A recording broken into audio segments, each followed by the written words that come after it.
Hey, it's Carl from Sweden, 콜리에요. When you think about Sweden, what's on your mind? IKEA? Avicii? Swedish meatballs. Yes, Swedish meatballs. That's the most unique part of Sweden. So what is so special about Swedish meatballs, you ask? Well, the Swedish meatballs are served with a beef gravy.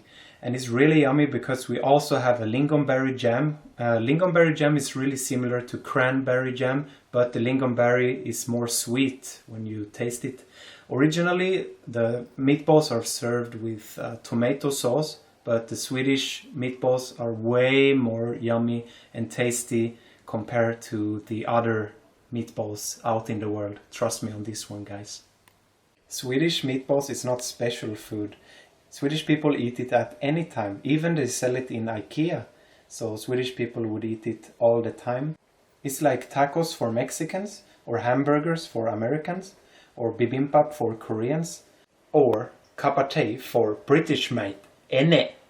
And as you know, I'm not Gordon Ramsay, so if I can make it, you can make it. First step to making Swedish meatball is wash your hands. Okay? So what we need for Swedish meatball is beef minced. You can also use pork minced if you want, but today we will use beef because we love the beef flavor.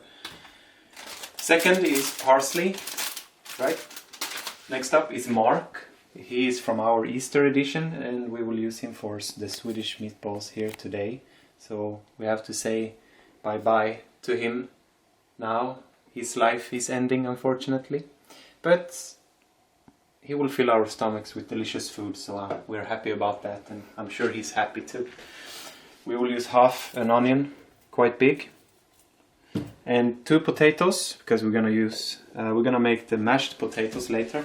And we need a slice of bread, and make sure this is dry, because we will use it to make crumbles later. Starting off, we will take these 2 potatoes and we will peel them. And today I will use a cheese cutter. Then you just go like this. Just peel it like this, like so. Quite fast when you think about it. You take these 2 and put in the water because we're making mashed potato. You can also add a bit of salt in there. Just a little bit. Just a pinch like this to make it more flavor. Whilst we're waiting for the potato to boil, I will start to make the meatballs. I'll start with the onion here and chop it real fine, like this. This is a really bad knife, the same knife I've always. So we have to make it really fine, and I'm not the chef, so please excuse me if I'm not making this correctly, but it does the job. Now I'm chopping it here. Wish I had a bigger knife. I'm not a professional. I'm just an amateur doing my best with the tools I have. Now I'm starting to cry because it's really starting to tear up. So I will use protection.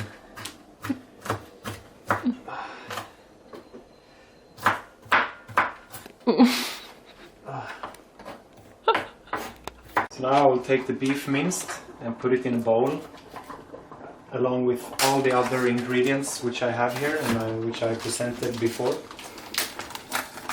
So just take this meat here, put it in the bowl.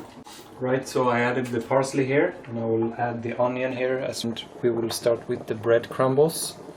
Just like this. And then our friend Mark, it's time to say goodbye. It has been a pleasure, and enjoy being a celebrity. You will not die in vain. No!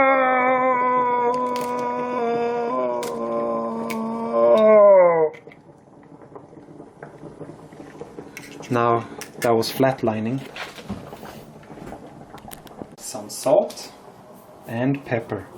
And now it's time to get your hands dirty. You just basically dig in.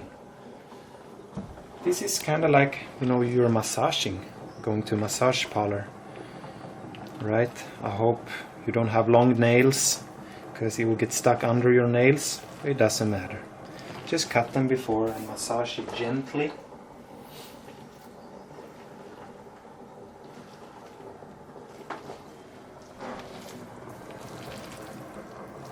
And massage it for a while because you want all the ingredients to mix well together.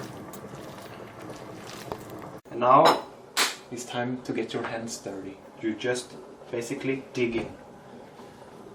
This is kind of like, you know, you're massaging, going to a massage parlor, right? I hope you don't have long nails because it will get stuck under your nails. It doesn't matter.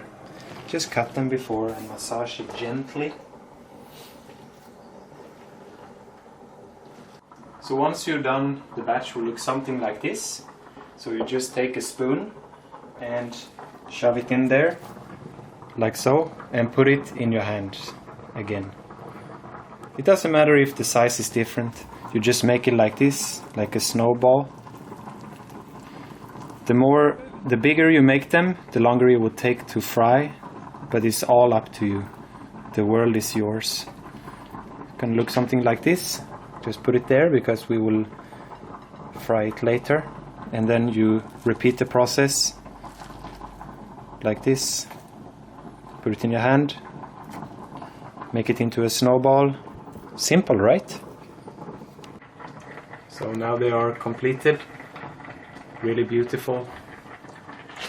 And now I will fry the meatballs here.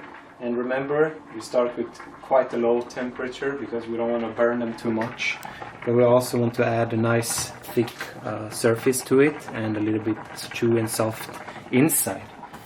So I will start with the temperature 5 to begin with. So now the potatoes are done. Looks like this, and we will make mashed potatoes. So we need pepper, salt, butter and a splash of milk. I will start with some pepper. We can add more later, depends on how much flavor you want. But I will just add a bit like this.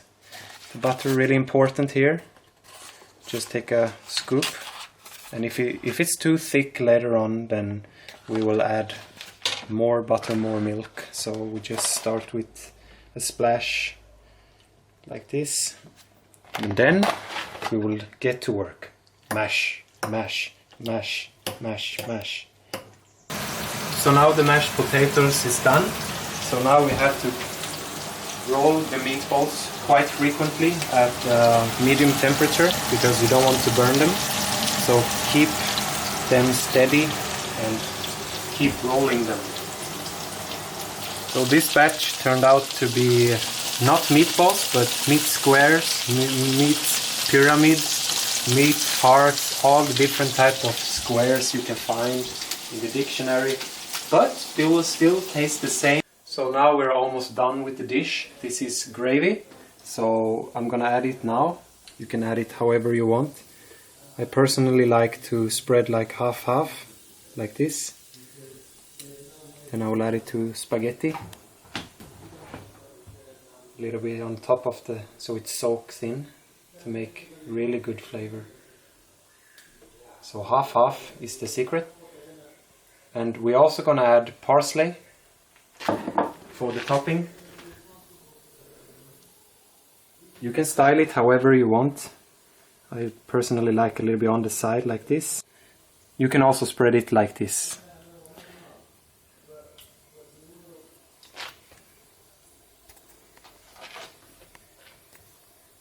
So in my hand I have lingonberry. You cannot find it anywhere in the world except for Sweden. But alternatively you can use cranberry jam. It's basically the same.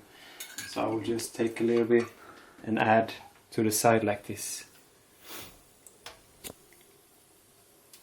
Now I will have a sample to see if it's good. Take 1/2, a little bit gravy and mashed potatoes, and